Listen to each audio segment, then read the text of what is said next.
a tua paixão, que me liberta das minhas paixões. Beijo a tua cruz,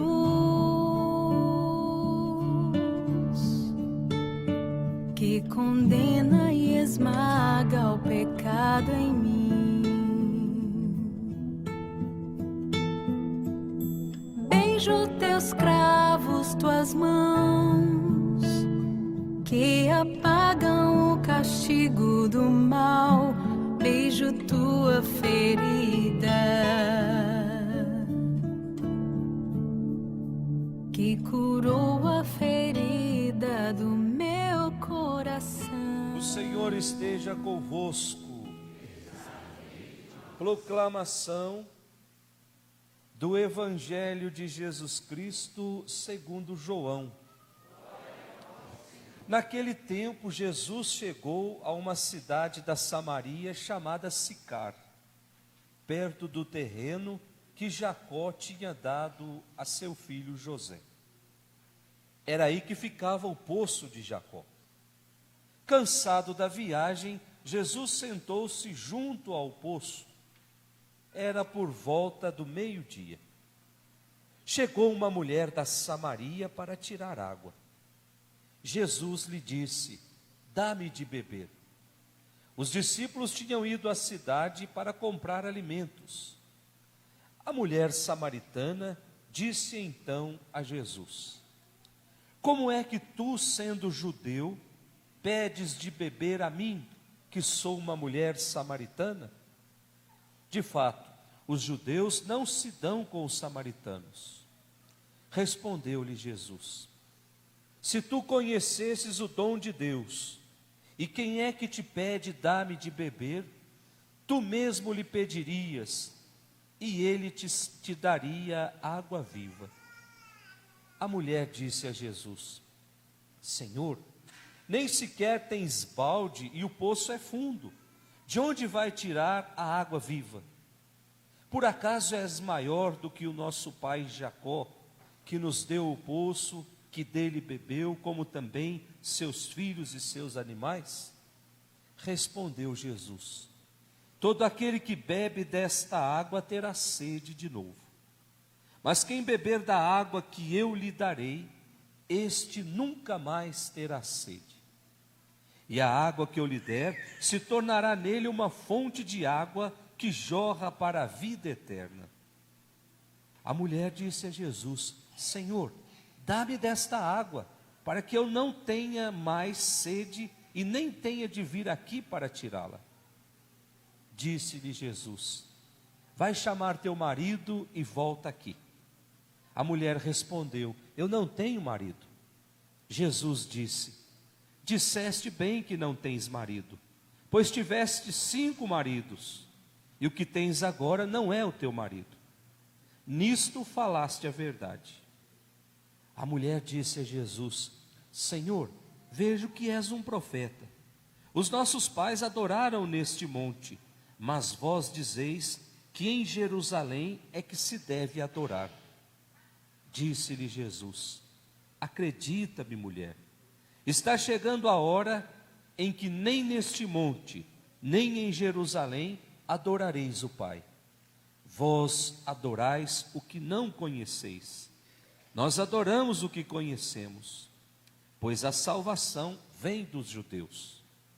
Mas está chegando a hora, e é agora, em que os verdadeiros adoradores adorarão o Pai em espírito e verdade. De fato, esses são os adoradores que o Pai procura. Deus é espírito, e aqueles que o adoram devem adorá-lo em espírito e verdade.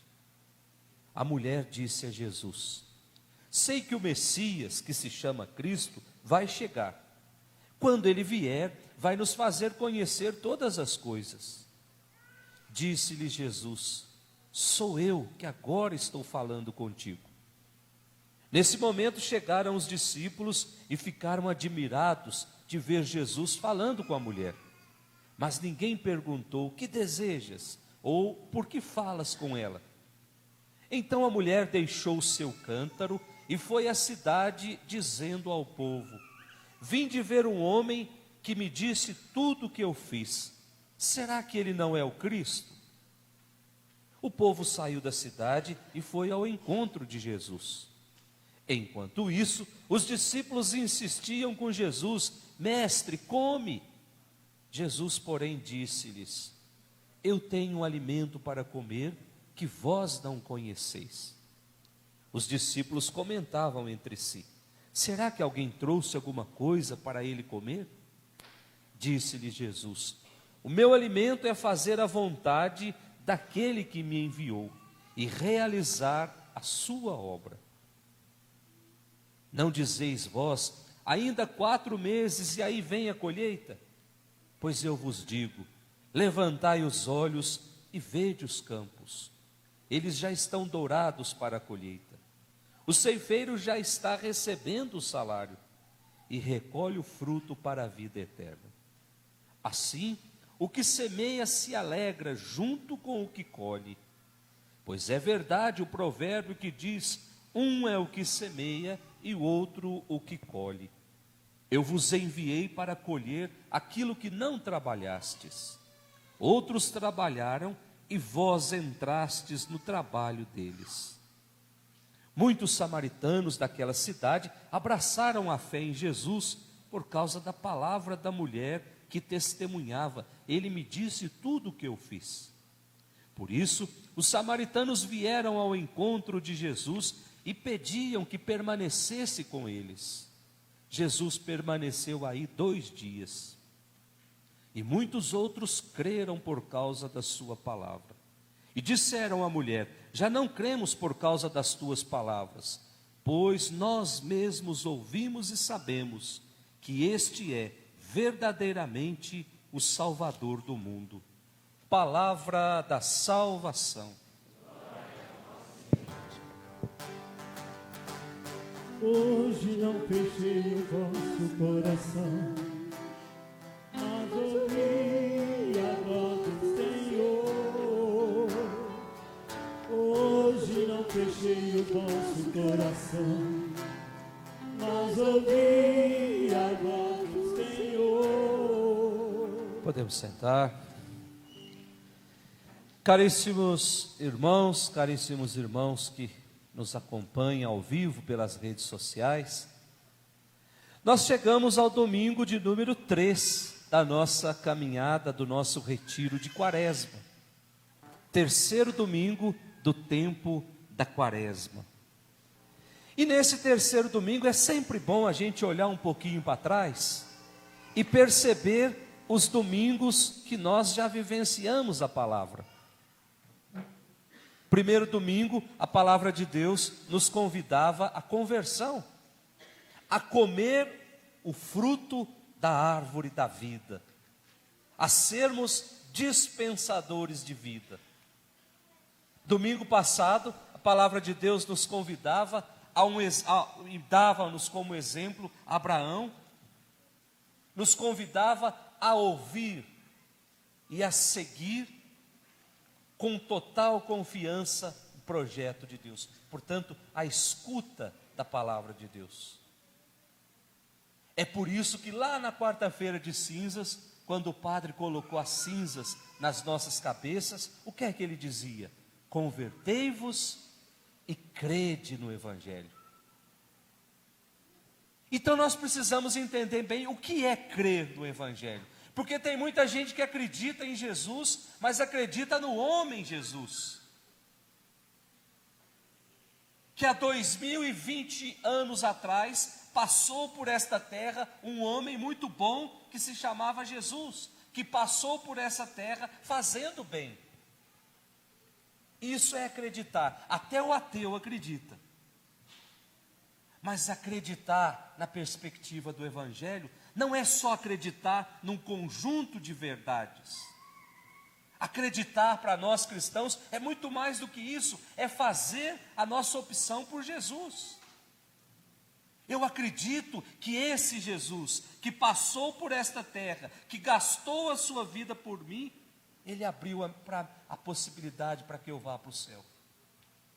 Portanto, eu acredito Eu faço opção por Jesus. A minha vida vai refletir aquilo que foi a vida de Jesus há 2020 anos atrás. Um homem que perdoava sempre, um homem que amava sempre, um homem que não guardava mágoa no seu coração. E se eu quero, se eu almejo o céu, eu preciso ser como Jesus. Senão não vale a pena passar por esse mundo. E nós vamos entender bem isso quando refletirmos essas leituras. Jesus é esse Deus capaz de fazer brotar para nós a todo instante uma água que sacia toda a nossa sede. Primeira leitura, livro do Êxodo, o capítulo 17. O livro do Êxodo já nos leva esse texto lá no Monte Sinai, onde Deus mostra o seu empenho em conduzir o povo para uma verdadeira vida, em transformar a experiência de morte em experiência de vida. E temos um fato curioso nessa primeira leitura: a água que jorra de uma pedra. E esse fato da água jorrar na pedra é um sinal da presença do amor de Deus no meio do povo. Um Deus que anseia em caminhar com o seu povo, em caminhar conosco pelos caminhos da vida.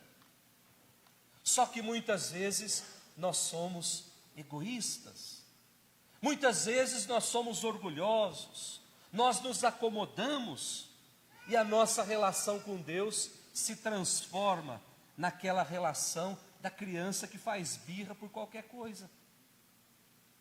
Gente, não tem coisa mais medonha do que fazer birra por nada.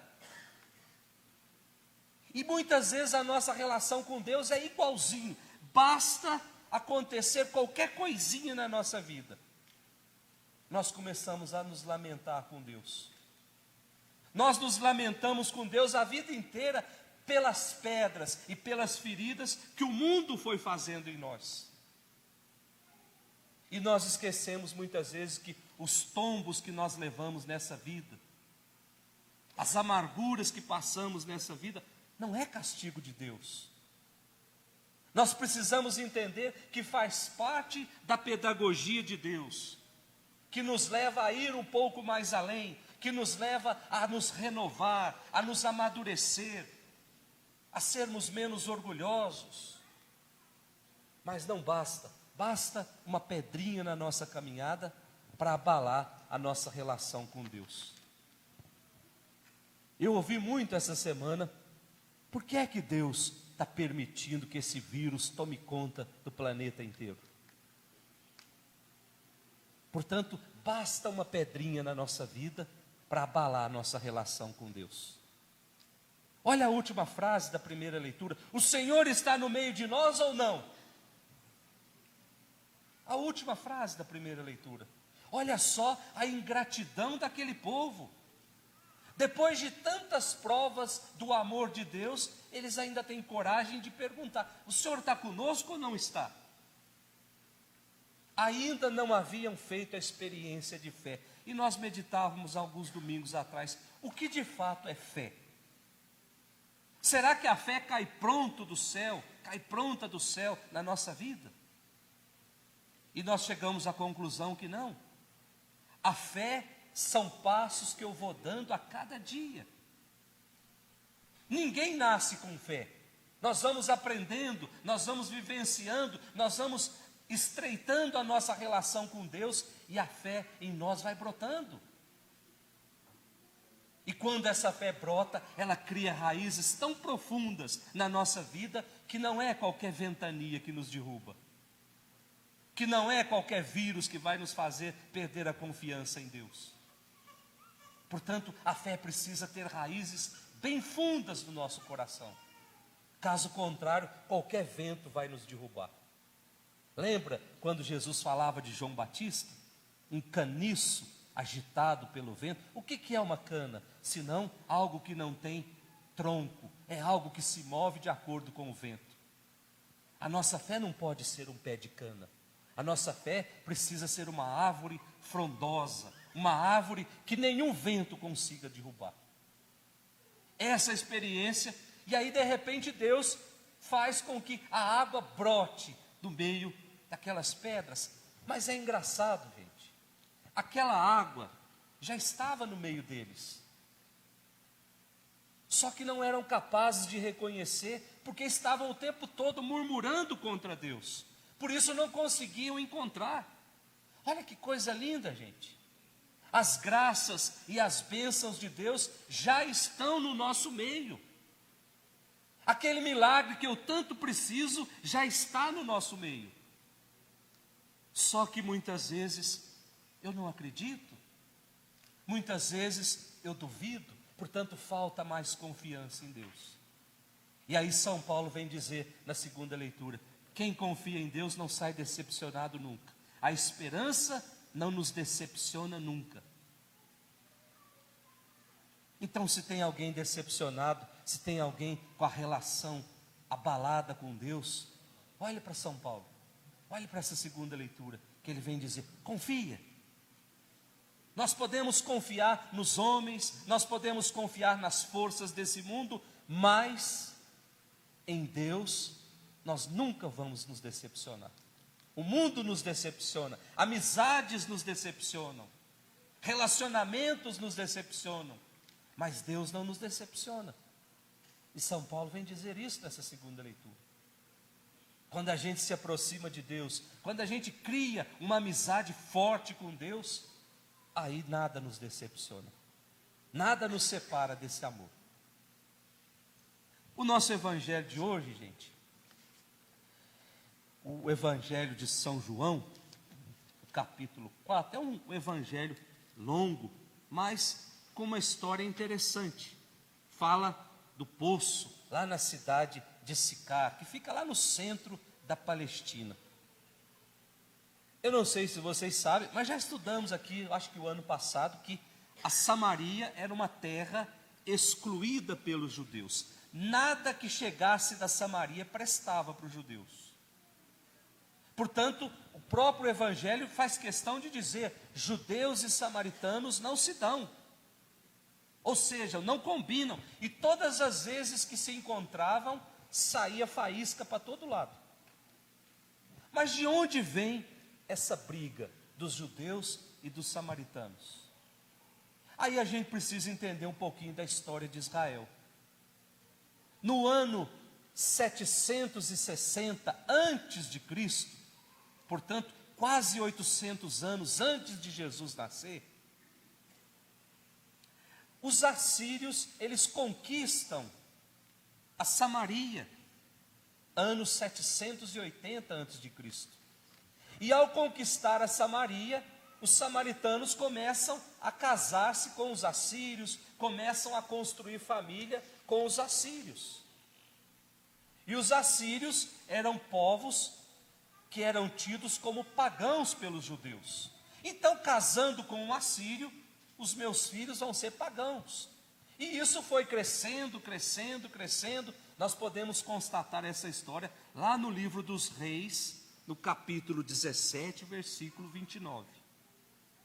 E essa briga, que começou 800 anos antes de Jesus, ela vai até Jesus.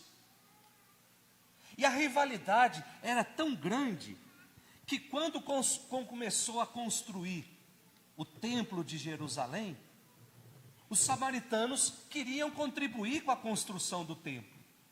E aí reuniram todos lá na Samaria, cada um deu um pouco de dinheiro, fizeram uma campanha grande, pegaram esse dinheiro e mandaram para os judeus para ajudar a construir o templo de Jerusalém. E aí os judeus pegam a sacola com o dinheiro e devolvem para os samaritanos, dizendo que não queriam. E olha que para judeu devolver alguma coisa para a gente é difícil. Então essa rivalidade, ela ia se estendendo cada vez mais. Era uma briga que não tinha data para terminar. E nesse evangelho de hoje, tanto é que Jesus conta algumas histórias sobre samaritanos. Eu não sei se vocês lembram que um samaritano caiu nas mãos dos assaltantes, lembram? que ninguém quis, não, que um judeu caiu na mão dos, e ninguém quis ajudar, só o samaritano que passou por ali que ajudou. E agora ele coloca dois personagens nesse evangelho. Um deles é Jesus e o outro uma mulher samaritana. Uma mulher que procurava há muito tempo uma água capaz de matar a sua sede de vida. E Jesus, diz o evangelho, Jesus vai ao encontro dessa mulher. Então nós estamos diante de uma cena que representa a busca de vida plena, a busca de vida verdadeira. E onde nós vamos encontrar essa vida? No cumprimento da lei? Nós vamos encontrar essa vida buscando outras religiões, outros deuses. Nós vamos encontrar essa vida nos profetas. E aqui está a novidade de Jesus. Ele se senta junto ao poço e propõe a essa mulher uma água que mata definitivamente a sua sede de vida.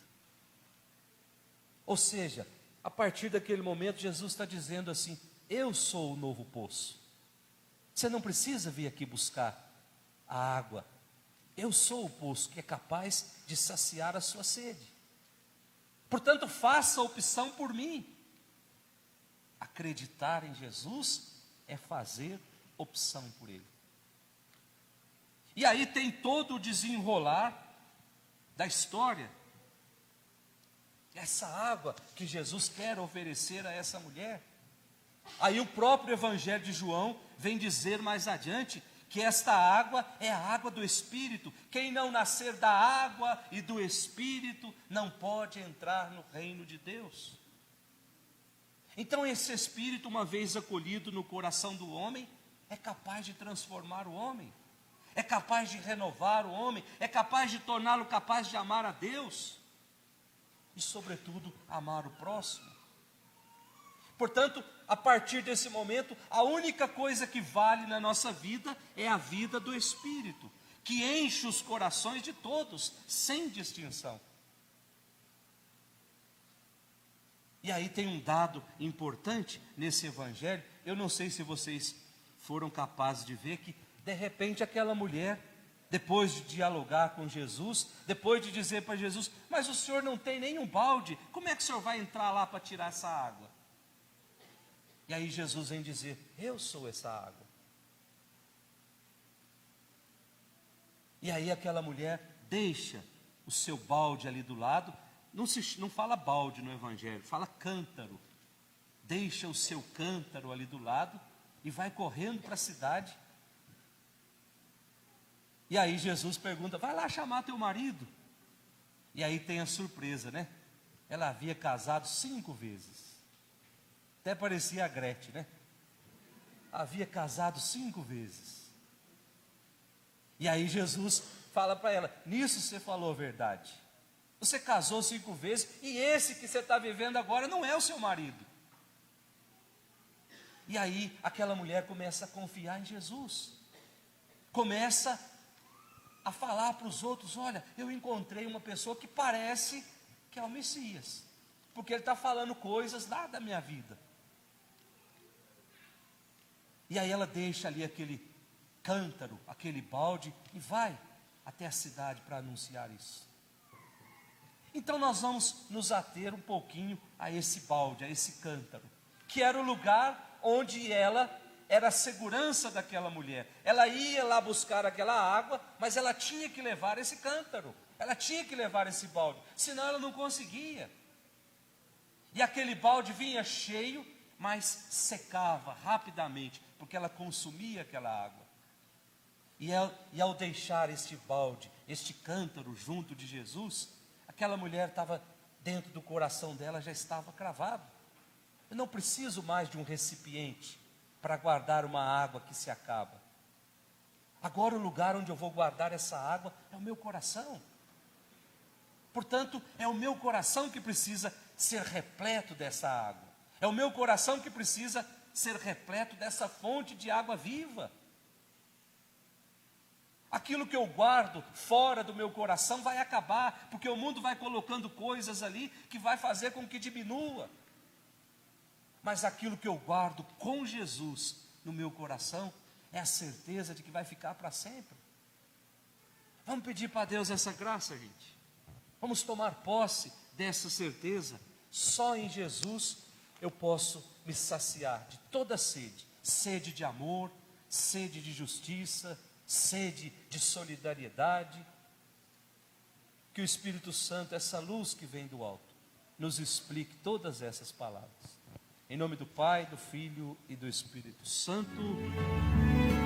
Oh,